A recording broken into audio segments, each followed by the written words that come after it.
আসসালামু আলাইকুম এভরিওয়ান, তোমরা কেমন আছো? আলহামদুলিল্লাহ, তোমাদের দোয়া এবং আশীর্বাদে মহান আল্লাহ তাআলার রহমতে আমি কিন্তু ভালো আছি। আর আমি আশা করছি তোমরা দেশ বা দেশের বাইরে যারা যেখানেই আছো অনেক অনেক ভালো আছো। আজকে কোনো ব্লগ ভিডিও না, আজকে আমি কিন্তু রেসিপি নিয়ে চলে এসেছি আপনাদের মাঝে। আশা করছি আমার এই রেসিপি ব্লগটা আপনাদের কাছে ভালো লাগবে। তো বন্ধুরা, আজকের রেসিপিটা হলো আলু দিয়ে লাল লাল মাটনের ঝোল। আশা করছি পুরো ভিডিওটা দেখবেন, লাইক দিয়ে শুরু করে শেষ পর্যন্ত থাকার অনুরোধ রইল আপনাদের কাছে। এখানে দেখুন মাংসটা প্রেসার কুকারে সিদ্ধ করার জন্য রেখে দিয়েছি, আর এখানে কিন্তু মশলাটা রেডি করে নিচ্ছে। এখানে দিয়েছিল আদা বাটা, রসুন বাটা, জিরা বাটা, আর হচ্ছে মানে মশলা বাটা, এলাইচি, আরও অনেক কিছু ছিল, ওগুলো কিন্তু বেটে বুটে নিয়েছে। আর এদিকে দিল দেখুন লবণ দিল, হলুদ গুঁড়ো এবং লঙ্কা গুঁড়ো দিল। আর জিরা তো বেটে দেওয়া হয়েছে, তাই জিরার গুঁড়োটা আর দেওয়া হলো না। কড়াইয়ের মধ্যে সরিষার তেল দিয়ে এটা গরম হওয়ার জন্য ওখানে রেখে দিল। আর এদিকে কিন্তু একটু আমি আকাশটা দেখিয়ে দিচ্ছিলাম, এটা কিন্তু দুপুরবেলা রান্না করছি তার জন্য, আর অনেক বেশি সুন্দর লাগছিল।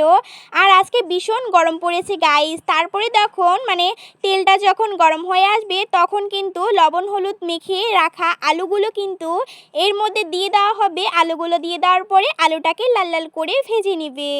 আর দেখুন আলুটাকে কিন্তু মানে হালকা আছে ভাজতে হবে, যেন মানে একটু কাঁচা কাঁচা ভাব না থাকে। তো তার জন্যই দেখুন হালকা আছে লাল লাল করে কিন্তু আমার মা ভালো করে ভেজে নিচ্ছিল।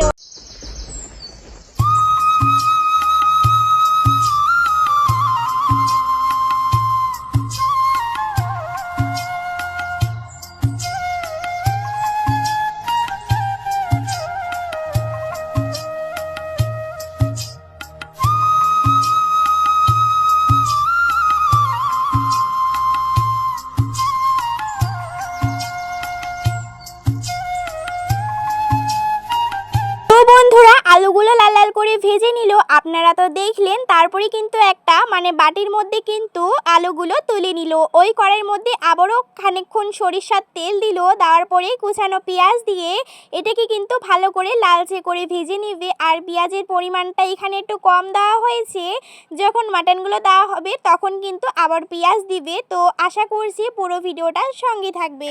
আর বন্ধুরা এদিকে কিন্তু আমাদের মাংসটাও সিদ্ধ হয়ে গিয়েছে। তারপরে কিন্তু ওই যে মানে মশলাটা যে রেডি করা হয়েছিল না, আপনাদেরকে তো বলেছি যে কি কি মশলা আছে, তো ওগুলো দিয়ে দিল।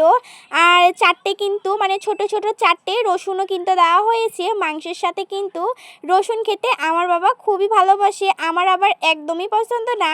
তো আমি এইটা খাই না, আমার বাবা আর আমার মা কিন্তু খায়। তো তারপরেই দেখুন মাংসটা সিদ্ধ হয়ে গিয়েছে, মশলাটাও কিন্তু কষানো কিন্তু ডান। তো এবার কিন্তু দেখুন এই যে মানে মাটনগুলো কিন্তু এর মধ্যে দিয়ে দেওয়া হবে। একটা ছাঁকুনি দিয়ে ছেঁকে ছেঁকে দিচ্ছিল।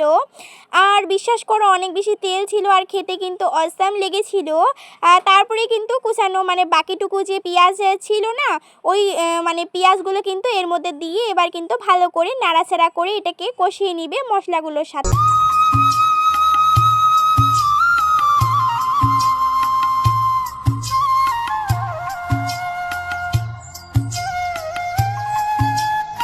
গাইস তারপরে কিন্তু আমার মা ঢাকা দিল। এবার কিন্তু হালকা আছে কিন্তু আমার মা রান্নাটাকে করবে, কষিয়ে কষিয়ে মানে কষিয়ে রসিয়ে রান্নাটাকে করবে। তারপরে কিন্তু ওই ভেজে রাখা আলুগুলো আছে না, ওগুলো কিন্তু আলুগুলো দিয়ে দেওয়ার পরে নাড়াচাড়া করে নিবে। এখনও পর্যন্ত জল দেওয়া হয়নি।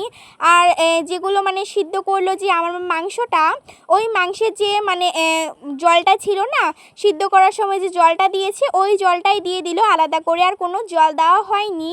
ওই জলটা দিলে কিন্তু মানে মাংসের যে একটা থাকে না, ওটা খেতে কিন্তু টেস্ট লাগবে। তো তার জন্যই দেখুন এবার কিন্তু আবার ঢাকনা তুলে একটু চেক করছিল যে কেমন হয়েছে না হয়েছে। দেখলো যে আলুগুলো কিন্তু খুবই সুন্দর করে সিদ্ধ হয়েছে। আর আপনারা যদি চান এই রেসিপিটা কিন্তু বাড়িতে ট্রাই করবেন, আমি আশা করছি খারাপ লাগবে না, অনেক অনেক ভালো লাগবে। আমার মা কিন্তু এরকম করেই রান্না করে, আরও অনেক পদ্ধতি পায়। আপনারা যদি চান আমি কিন্তু আরও অন্য অন্য রেসিপিও দিব। আর আমার এই রেসিপিগুলো ভালো লাগে নাকি ব্লগ ভিডিও ভালো লাগে কমেন্ট করে জানাবেন।